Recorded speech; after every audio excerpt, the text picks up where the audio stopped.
I know what you're thinking. Why are you wearing a purse? This is not just a fashion statement, although it is pretty nice.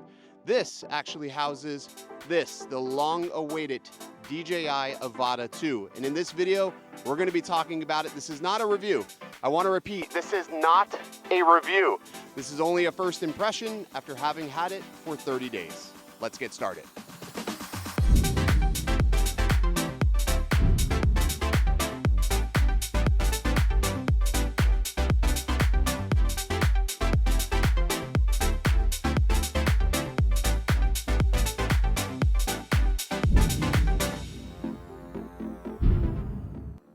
Alrighty, so like I do in all of my first impression videos, I like to break it down into segments so it's easily able to be digested, and also you'll be able to basically scrub through the timestamps and find just the information you need and nothing that you don't need. All right, so first things first, let's start off with the hardware, because we did get some improvements to the hardware that are a little bit different, somewhat similar, but I think you'll be pretty happy with the improvements overall. All right, so let's talk about the hardware. So the first thing I want to make mention of with the Avata 2 is that it has a lower center of gravity. When you compare it to the Avata 1, it just sits lower. It also has a slightly wider footprint, which makes this a lot more stable in the air. That was the first thing I noticed the minute I flew it. I was like, wow, this feels so much different than the first generation. Number two, no longer do we have a pusher configuration. Now, if you're new to drones and you don't know what that means, if you look at the Avata 1, you'll notice that the props and the motors are facing like in a downward position. There's pros and cons to this, but ultimately, I've never set up any of my drones that I've personally built in this configuration. The new Avata sits in more of a standard configuration where the props are mounting from the top, the motors are mounted upright, and in turn, I think this is lending to a lot more stability and agility from the Avata 2, so it's a much better situation here on this drone.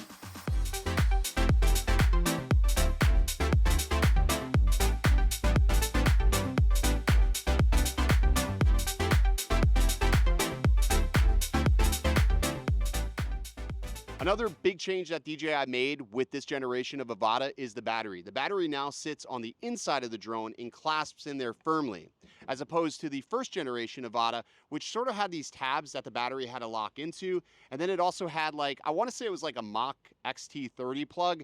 Anyways, anytime you would crash, the battery would go flying, hence why we created the jock strap to help limit how far this battery was thrown during a crash. I'm happy to report that these problems just don't happen anymore with the Avata 2. And yes, I have crashed it. It's me. Come on, I'm going to crash it periodically.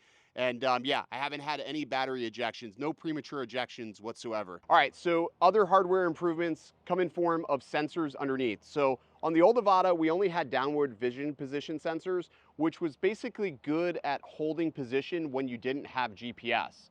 Now on the new Avata 2, we have vision position sensors, and we also have rear obstacle avoidance. So it's dual purpose. So if you're going backwards, it'll now alert you if you are going to hit an object. That's fantastic for a lot of reasons. A lot of times if I'm flying this in a house, I'm gonna go backward at some point and I need to know whether or not I'm actually going to hit an obstacle. So it's great to see that this is here. They've also changed the SD card placement. Thank you, they listened. The first generation Avata had the SD card literally inside of where the prop was. I think everybody complained about this. You had to have super tiny human hands to be able to get your SD card out easily. If you had some big old meat paws like my boy Ryan, you were not getting your SD card out. So now the SD card placement is located right here on the side. It's super, super easy to access. And we also get enhanced internal storage. So we went from, I think it's 22 gigs on the old Avata to now 48 gigs of storage on board. And I'll be completely real with you, I have yet to put an SD card in here because I've just been using the internal storage. So fantastic improvements overall. All right, so in addition to the improvements that DJI made to the Avata airframe, we also get improvements to the Goggles 3. So firstly, this sort of is an iteration of the Goggles Integra. We still get that battery pack in the back, that all-in-one battery, which I really like.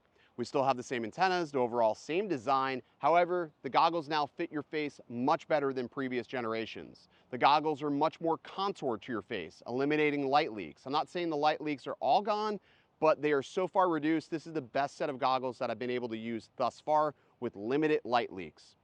We also get IPD and diopter adjustments. Now this is my favorite part of the diopter adjustments. When you make adjustments, it physically shows you your diopter number on the screen. So if I give these goggles to Ryan to fly, I will know exactly where my diopters need to be adjusted when he gives them back to me. I think that's huge. It's a little thing, but I think it's a massive improvement.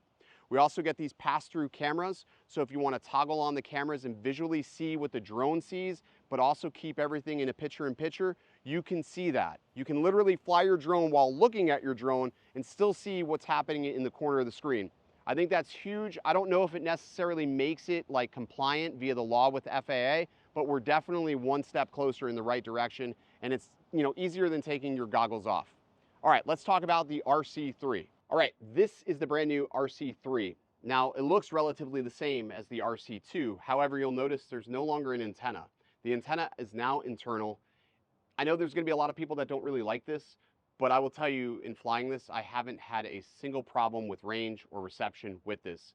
It's been absolutely fine. And actually, some of the biggest RC manufacturers in the world are no longer including external antennas. But again, haven't had any problems with range. I've really pushed this. I'm not gonna commit to a physical number because I don't wanna get in trouble, but I will say that I've had this out further than I should have done without visual line of sight. I don't think I could say that legally. But anyways,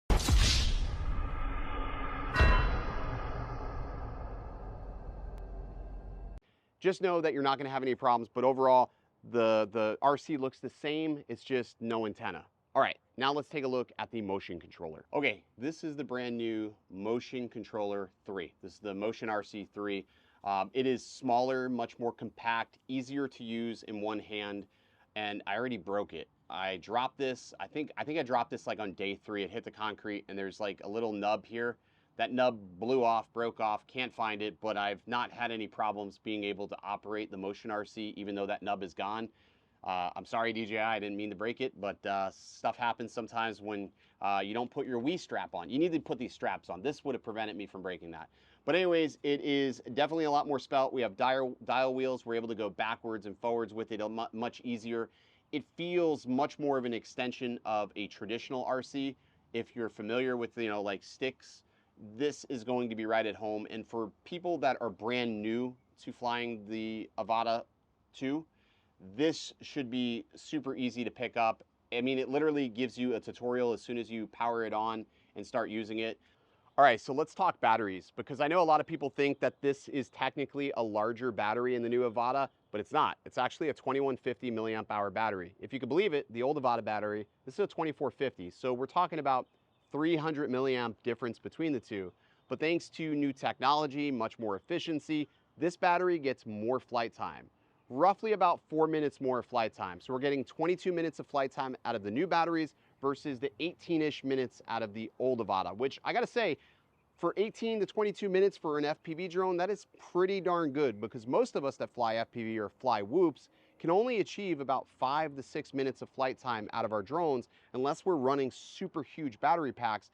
But even still, it doesn't come anywhere near 22 minutes or even 18 minutes. So whether you're upgrading or not, just know you are getting more flight time out of the new batteries. They're much more efficient, and honestly, I prefer these. They're easier to charge because they don't have this little dongle piece here. Like, I was never really a fan of these batteries. This just makes more sense to keep things more in line with sort of DJI's overall ecosystem. You still get the battery indicator, which you can press and see the battery status, so that's nice. But overall, I think these are great improvements. Better efficiency, more power, pretty solid. All right, I'm gonna do the thing. I gotta do the thing. All right, so let's talk about the thing that people care about the most, which is the camera. If the camera on this drone sucks, it's just not worth it, no matter how cool it is and how well it flies. So DJI did give us a brand new sensor. It's a 1/1/3 sensor, closely resembles that of what's on the Mini 4 Pro and the DJI Air 3 as far as image quality goes. It does much better in low light. We now have 10-bit D-Log-M, which is fantastic. So desync-alike, it's gone. We still have 4K 60 as the highest frame rate and the highest resolution in 4K. Not a big deal. I never found myself filming in 5K. And if you want those higher frame rates, you need to step down to 2.7K and 1080p. I'll go ahead and put up a full list of the specifications here on the screen if you want to pause the screen to take a look at those detailed specifications. but just know that the image quality is truly amazing. I've been teasing this footage on Instagram in some of my reels, and honestly, I don't think people can really tell where the Air 3 left off and the DJI Avata picked up. So if that tells you how much the quality has improved, I'm gonna go on record saying this here right now. And this means a lot because I sell these. I sell GoPro mounts for these. You don't need a GoPro. Finally, with the Avata 2, you do not need to mount a GoPro. This is good enough. You have Horizon Lock, you have Rocksteady 3.0 Plus, and if that's not good enough for you, you can turn off all stabilization, film in the wide mode, and run this through GyroFlow. It's that good. Take a look at some of this sample footage I've shot over the past month.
Alrighty, so that's gonna do it for my first, I spit.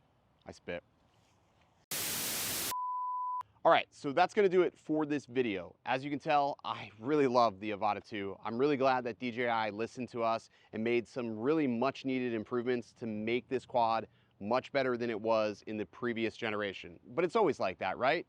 Every first generation product will never be as good as the second generation product. Think about it, that's just evolution for you. But anyways, that's gonna do it for this video. If you're interested in picking one up for yourself or checking out some of the other videos that I'm gonna have on the Avata 2, or even some of our 3D prints, check the link in the description below. All of that will be there. I'm still on the fence on whether or not I'll be making a GoPro mount for this, because again, I really don't think it needs it. I really love the camera quality, and I think you will too. I'll see you in the next video. As always, stay original. I heard they checking for me, no one checking on me, so I had to go run up a check. I got the message on me, ain't no flexing on me, my attorney gon' call and collect. Blessings on blessings for me, my successes only made them envious, they got upset. I had to put all their egos in check. I want the money, the power, respect, and I heard you know so-and-so, you not a threat.